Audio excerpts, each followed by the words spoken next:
आप ऐसे देख क्या रहे हैं? वृक्षाली का उपचार प्रारंभ कीजिए ना।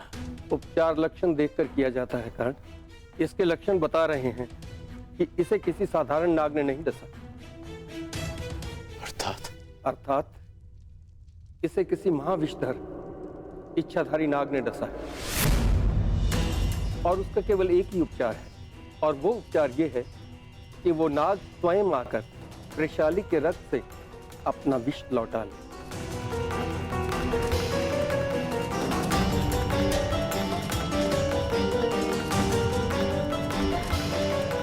मैं 2 प्रहर तक वृक्षाली को जीवित रख सकता हूँ।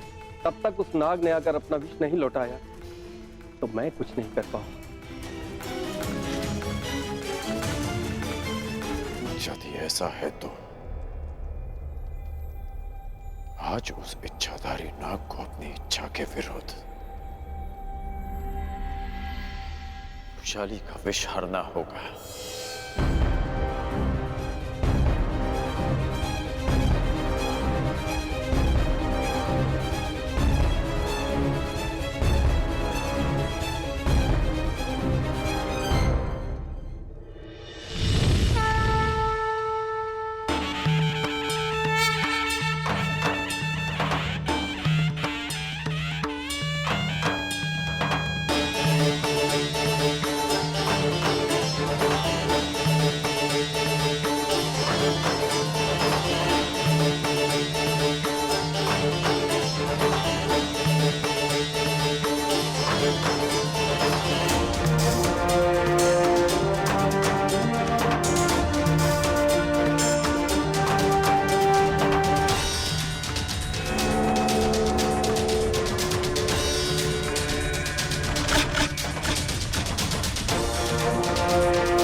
अद्भुत अद्भुत प्रस्तुति है। आनंद आ गया। भीम, आनंद आ रहा है ना?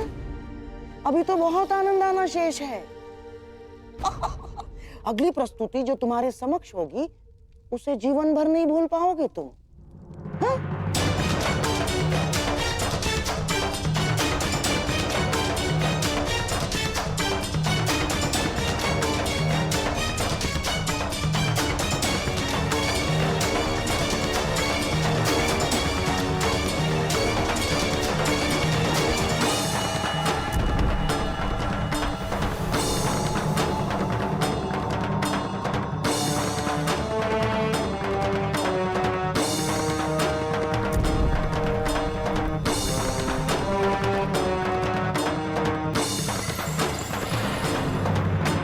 देखो पांचाली, आचार्य द्रोण भी यहां पधारे। सब कुछ कितना आनंददायी और मंगल में प्रतीत हो रहा है। तुम व्यर्थ में चिंतित हो रही। हस्तिनापुर हमारा घर है। आचार्य द्रोण, विदुर काका श्री और पितामह के रहते कुछ भी अनुचित नहीं होगा।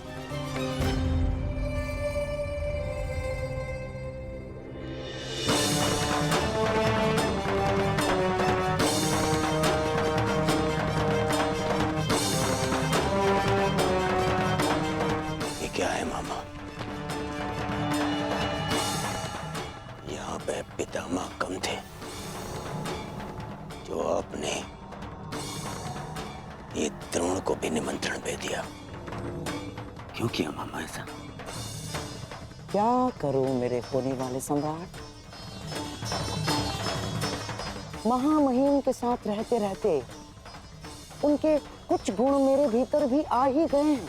अब उन्हीं के भांति तुम्हारा ये मामा अपना प्रण पूर्ण करेगा।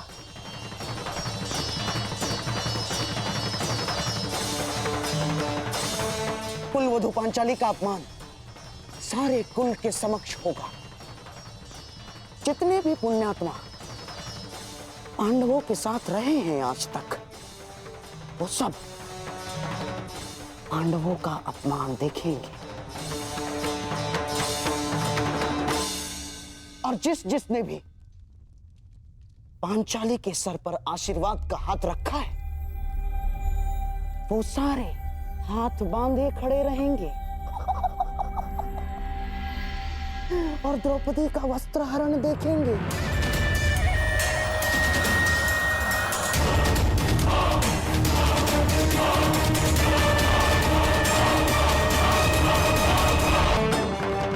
एक यज्ञ युधिष्ठिर ने किया था ना, तुम्हारा अपमान करने के लिए है? और एक यज्ञ करेगा तुम्हारा मामा, जिसमें हर एक मनुष्य के आत्मसम्मान की आहुति दी जाएगी, जिसने तुम्हारे साथ चाहे अनचाहे बुरा किया। ये द्यूत नहीं है दुर्योधन ना, ये महायज्ञ है तुम्हारे मामा का, जिस यज्ञ को कोई भंग नहीं कर सकता, क्योंकि इसको भंग करने वाला इस पूरी सभा में प्रस्तुत हो ही नहीं सकता।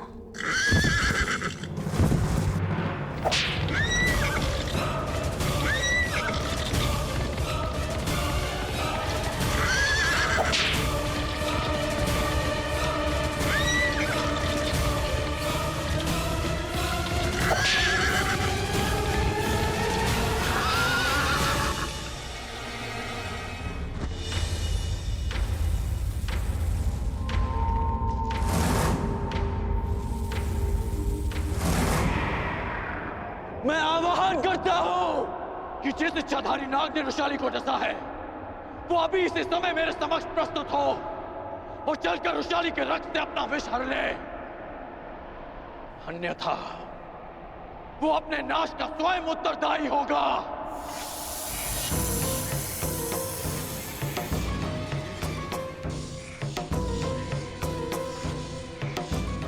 मैं अंतिम चेतावनी दे रहा हूं, अन्यथा स्वयं के साथ साथ वो अपने कुल के नाश का कारण भी स्वयं होगा।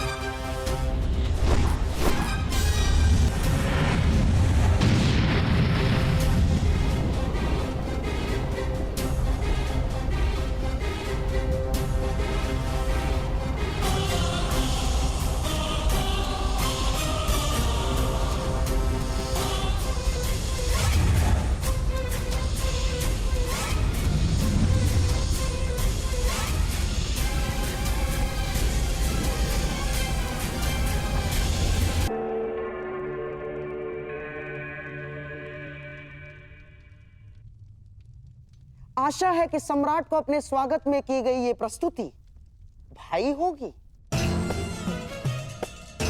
और विश्वास है कि उन्हें अगली प्रस्तुति और भी श्रेष्ठ लगेगी।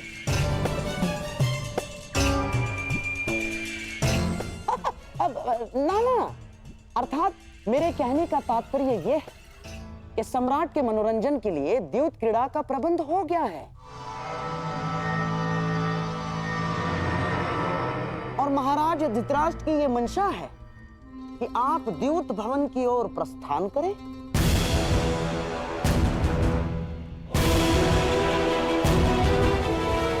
व्यथित ना हो, सब शुभ होगा। आओ।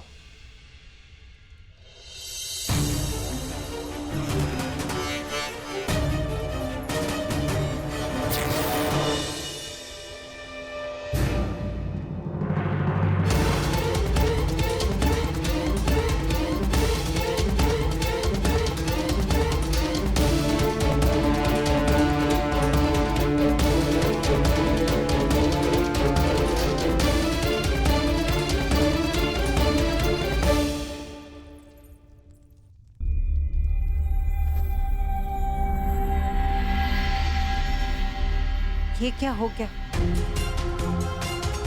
अब ये वस्त्र पहनने योग्य नहीं। पुत्री, मैं तुम्हें नए वस्त्र देती हूँ। आओ।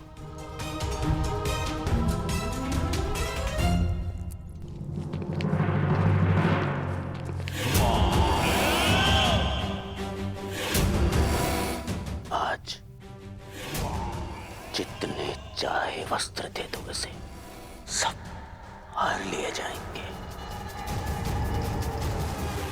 आज सभा में वस्त्रहीन की गई द्रौपदी भविष्य में वस्त्र पहनकर भी कभी किसी से दृष्टि नहीं मिला पाएंगी।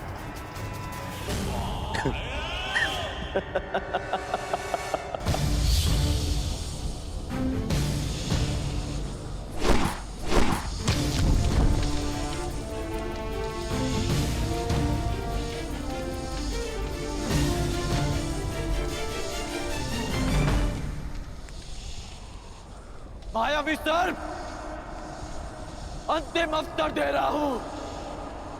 यदि तुम प्रस्तुत ना हुए तो मैं तुम्हारे सारे कुल की बलि चढ़ा दूंगा। संसार से सब जाति विलुप्त हो जाएगी।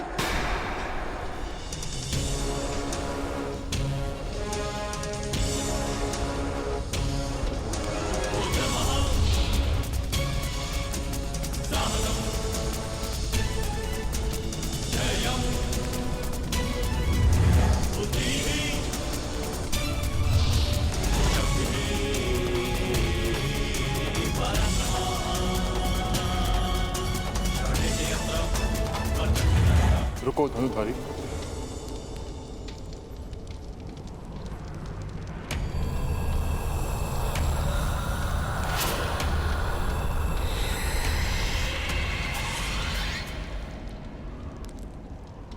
मेरे किए का दंड मेरे कुल को क्यों दे रहे हो?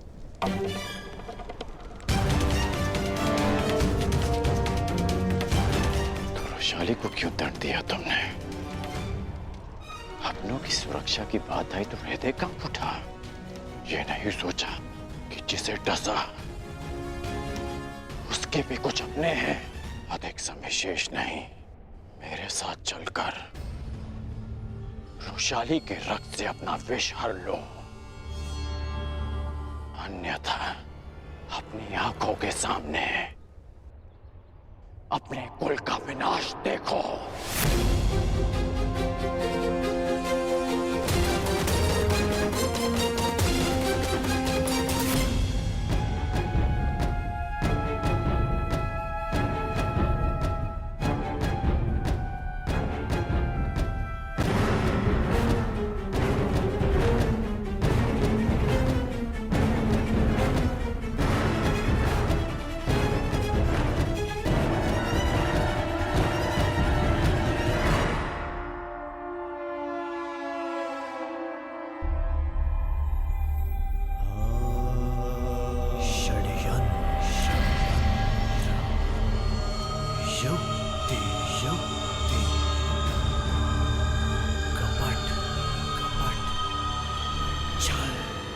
सम्राट की जय हो।